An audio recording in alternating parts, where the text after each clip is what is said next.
How to use Cerner EHR. First, log into Cerner with your credentials and then access patient records. So search for a patient. Go to the patient search or patient list. Enter the patient's name, ID number, date of birth, or other identifiers.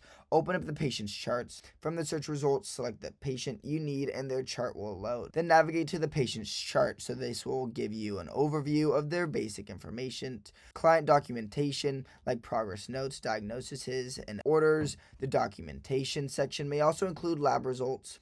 For the orders, here you can place orders for medications. Select order entry to begin. For medications, you will be able to view a list of the patient's current prescriptions, medication history, and known allergies. There's also some lab results, and there's also to add additional notes and documentation. In the progress note, select add note or create a new note. Select the appropriate template.